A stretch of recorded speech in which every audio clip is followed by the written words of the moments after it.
Dan pemirsa, kita akan langsung melihat konferensi pers dari juru bicara pemerintah terkait penanganan COVID-19 pada hari ini, langsung dari gedung BNPB Jakarta. Malam terkait dengan penyebaran coronavirus disease COVID-19 ini. Inilah yang kemudian kita yakini betapa pentingnya bagi kita semua untuk berprihatin, untuk menanggapinya secara serius, untuk bergotong royong bersama-sama merespon dan menanggulangi COVID-19. Status ini juga memberikan pintu bagi kerjasama internasional, bagi bantuan-bantuan kemanusiaan yang tentunya kita akan mengacu pada peraturan perundang-undangan yang kita miliki. Saudara, penanggulangan bencana nasional COVID-19 dikoordinasikan oleh gugus tugas percepatan penanganan COVID-19 yang sudah barang tentu akan mengedepankan sinergitas dengan seluruh kementerian, lembaga, pemerintah pusat, pemerintah daerah, agar bisa dalam satu irama yang sama, lebih efektif dan lebih efisien. Oleh karena itu, Gubernur, Bupati, Wali Kota akan memerankan sebagai kepala gugus tugas percepatan penanggulangan COVID-19 di daerahnya masing-masing dan memiliki wewenang untuk menetapkan kebijakan di daerahnya masing-masing dengan tentunya memperhatikan kebijakan-kebijakan pusat. Salah satu yang sudah kita ketahui dalam beberapa hari terakhir yaitu penetapan pembatasan sosial berskala besar yang mulai kini diberlakukan di Pekanbaru sebagai epicentrum yang secara epidemiologis ini menjadi sumber untuk Provinsi Riau dan sekitarnya.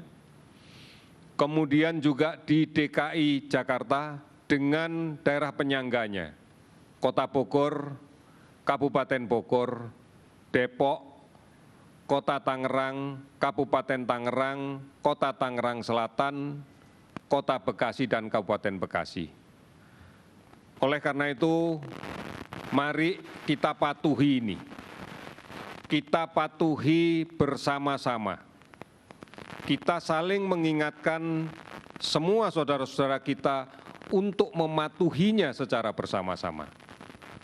Terima kasih atas kepatuhan dan disiplin yang telah saudara-saudara sekalian jalankan di dalam kaitan untuk bagaimana kita mengendalikan pergerakan sosial yang membatasi dan mengurangi kemungkinan terjadinya sebaran penyakit COVID-19 ini. Kita akan bersatu padu mulai dari pemerintah pusat sampai pemerintah daerah, sampai ke desa-desa, sampai ke RT RW, dan sampai ke kehidupan keluarga masing-masing. Oleh karena itu, mari di dalam rangka untuk menyikapi secara benar, menyikapi secara baik, tanpa memunculkan kepanikan, maka ikuti terus informasi yang diberikan oleh pemerintah, baik dalam portal resmi covid19.go.id, hotline 119, WhatsApp COVID-19, Halo Kemkes di 1500567, maupun di banyak aplikasi online lainnya, serta tayangan layanan telemedicine yang lainnya. Mari kita sama-sama dewasa untuk tidak kemudian dengan mudah percaya pada berita-berita yang tidak dipertanggungjawabkan. Progres kebijakan yang telah dilaksanakan sampai dengan 13 April, sampai dengan 14 April hari ini sudah lebih dari 30.000 sampel yang telah kita periksa. Oleh karena itu, mari kita sama-sama terus untuk memerangi COVID-19 ini. PSBB sudah diterapkan di 10 kabupaten kota, DKI Jakarta, Kota Bogor, Kabupaten Bogor, Kota Depok, Kota Bekasi, Kabupaten Bekasi, Kota Tangerang, Kabupaten Tangerang, Kota Tangerang Selatan, dan Kota Pekanbaru.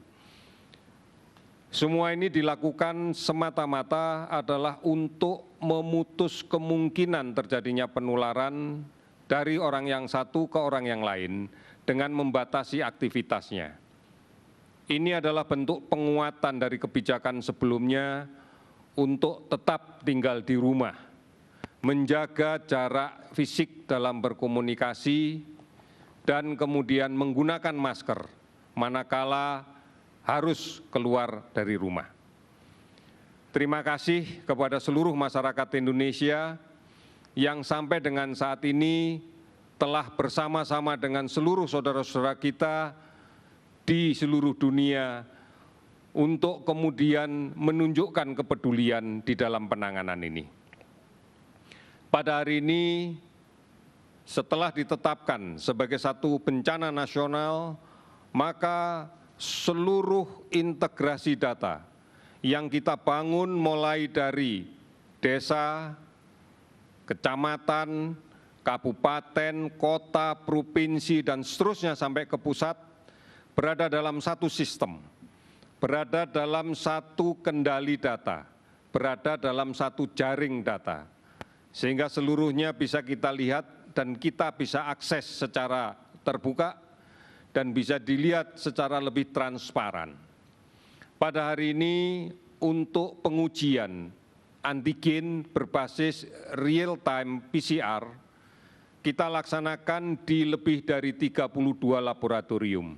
Beberapa laboratorium yang lainnya sedang kita tingkatkan kapasitasnya, baik dengan penambahan mesin atau menambah laboratorium baru, tentunya harus dilengkapi dengan peralatan yang standar.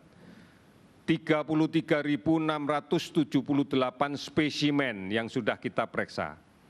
Ada 31.628 orang dan hasil positif 4.839 orang, hasil negatif adalah 26.789 orang. Sementara kelompok saudara-saudara kita yang termasuk dalam kategori orang dalam pemantauan sampai saat ini sudah tercatat 139.137 orang.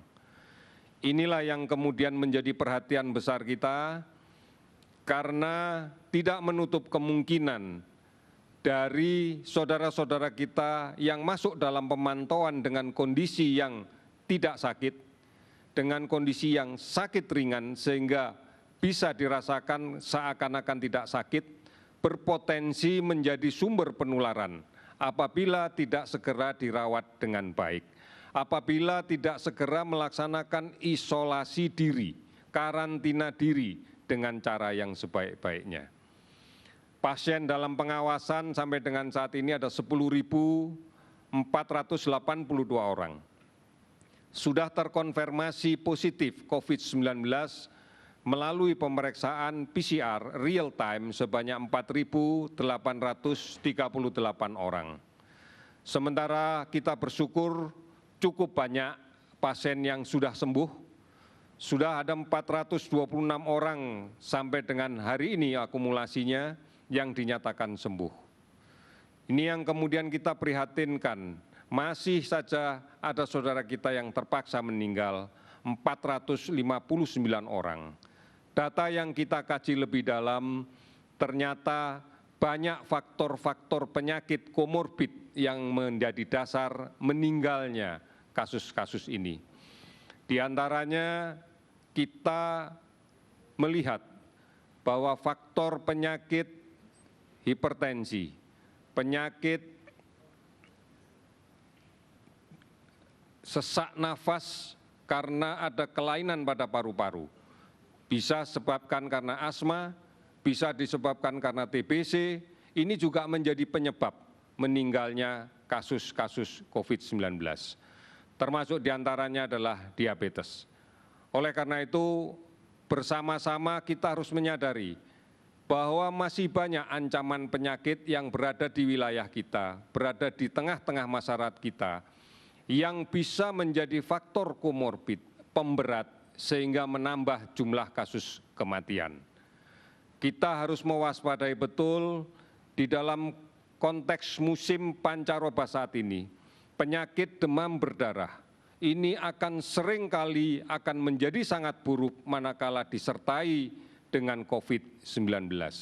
Penyakit TBC yang cukup banyak berada di Indonesia ini juga menjadi kontribusi yang cukup besar di dalam kaitan dengan penyebab kematian manakala kemudian disertai infeksi COVID-19. Saudara-saudara, oleh karena itu pada hari ini akan saya sampaikan update data. Ada penambahan kasus baru sebanyak 282 sehingga total menjadi 4.839. Ada kasus sembuh 46 orang.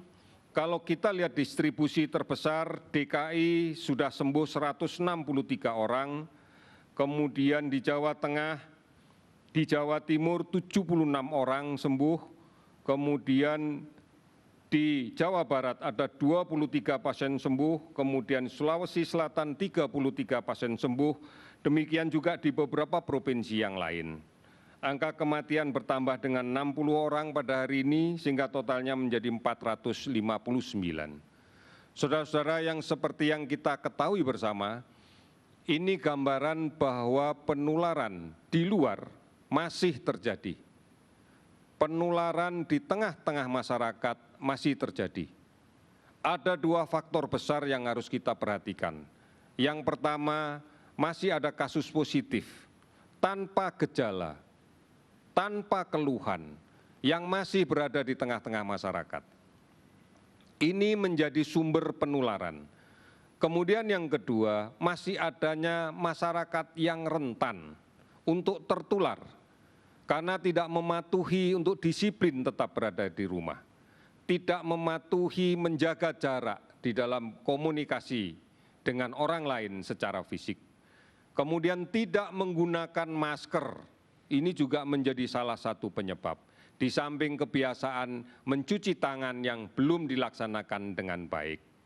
Oleh karena itu, kembali lagi kami menghimbau, patuhi dan disiplinlah. Patuh dan disiplin cuci tangan pakai sabun dan air yang mengalir.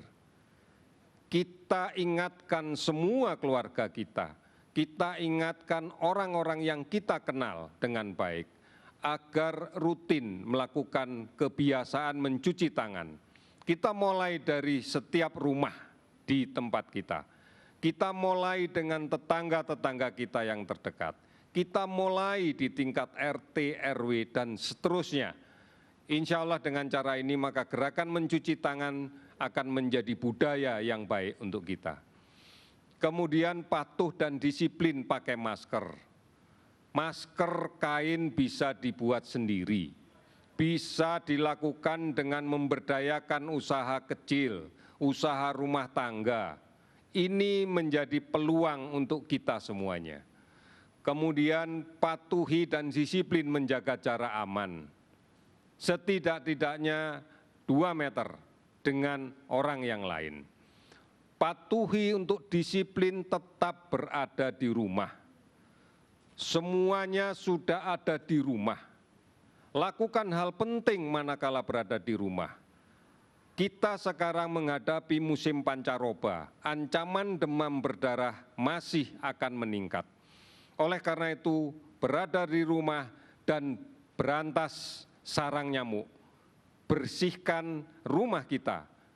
Jangan sampai ada sarang nyamuk yang berada di sekitar rumah kita. Ini kegiatan yang bisa kita lakukan selama berada di rumah. Oleh karena itu, tidak bepergian adalah kebijakan yang paling bagus untuk tetap berada di rumah. Tidak bepergian kemanapun, baik ke rumah saudara, apalagi ke desa.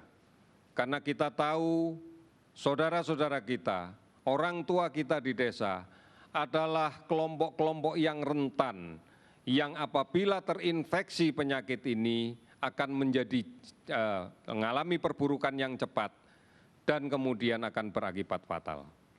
Sekali lagi, mari kita lawan COVID dengan meningkatkan imunitas kita. Makanlah yang bergizi, sabar, tenang, istirahat yang cukup dan teratur, tidak panik, dan munculkan perasaan yang gembira.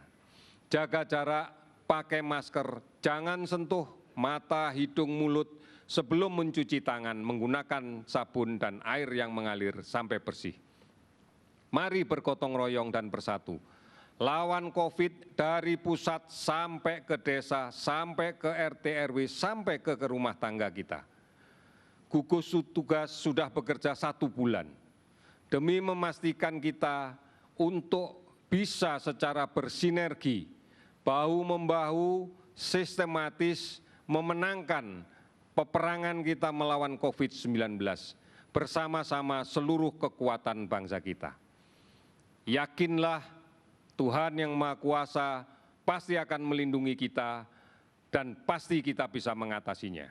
Terima kasih, selamat sore.